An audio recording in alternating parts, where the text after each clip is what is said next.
Kanpur police codeine युक्त cough syrup के प्रकरण में लगातार कार्यवाही कर रही है। इसमें पुलिस विनोद अग्रवाल और उनके पुत्र शिवम अग्रवाल के खिलाफ कार्रवाई कर चुकी है। इसी कड़ी में पुलिस ने इनके साथी प्रभात खरे को लखनऊ से गिरफ्तार किया है।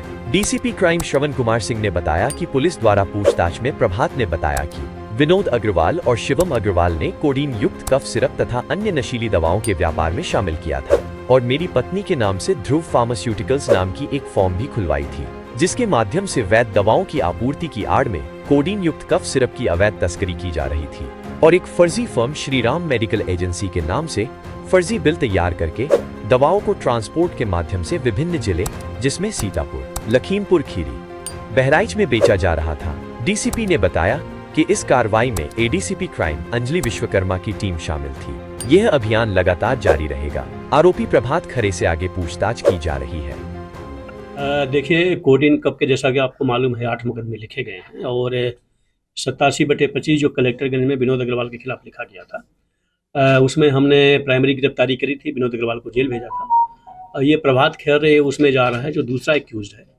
जो हमारी टीम लगी हुई है, डीसीपी हमारी अंजलि विश्वकर्मा जी हैं और उनकी पूरी टीम लगी हुई है और हम लोगों ने उसको पूरा देखा। तो उसमें बेसिकली जो एक श्रीराम एजेंसी करके है, उससे इन्होंने जो मेडिसिन सप्लाई करी थी, तो उसका एक जो मेन जो चैन का था वो था प्रभात खरे, जो विशेष करके सीतापुर, बहराइच और लखीमपुर 3 जिलों में इसने सप्लाई किया है। इसका मोडस ऑपरेंडी ये था कि जो यहाँ से दवाएं जाती थी वो नॉन बिलिंग के एक तरीके से, मतलब ऑनलाइन नहीं होती थी और वो एक तरीके से जैसे लोकल कोई चीज़ सप्लाई होती है उसके थ्रू वो जाता था, फिर वहाँ पे ये अपना जो इलाके थे वहाँ पे ये देते थे। तो ये प्राइमरी गिरफ्तार होकर जेल जा रहा है और टीम को 25,000 रुपये का मेरे द्वारा इनाम इसको दिया गया है। ये कार्रवाई जो की गई है इन्होंने, और कोडीन पे लगातार हमारी टीम अरेस्टिंग का प्रयास कर रही है और ये उसी कड़ी में ये आज की कार्रवाई। हमने 4 मामले में गिरफ्तारी की है और ये 5वां एक्यूज जा रहा है ऑलरेडी।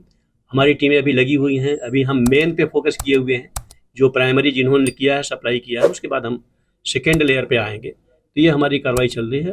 हमारा प्रयास है कि हम 1 हफ्ता के अंदर बाकी जो एक्यूज हैं उसको गिरफ्तार करके फर्स्ट लेयर की गिरफ्तारी कंप्लीट करें। सर, इनकी पत्नी के नाम पर खुलवाई गई थी?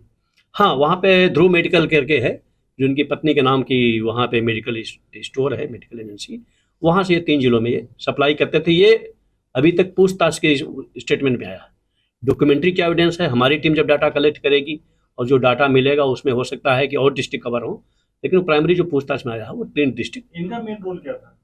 मैंने बताया ना कि जो श्रीराम मेडिकल एजेंसी है कि एक तरीके से फेक मेडिकल एजेंसी थी, जो यहाँ पे जो रजिस्टर्ड नहीं थी, उसके माध्यम से ये बिलिंग करते थे और थ्रू लोकल ट्रांसपोर्ट के माध्यम से।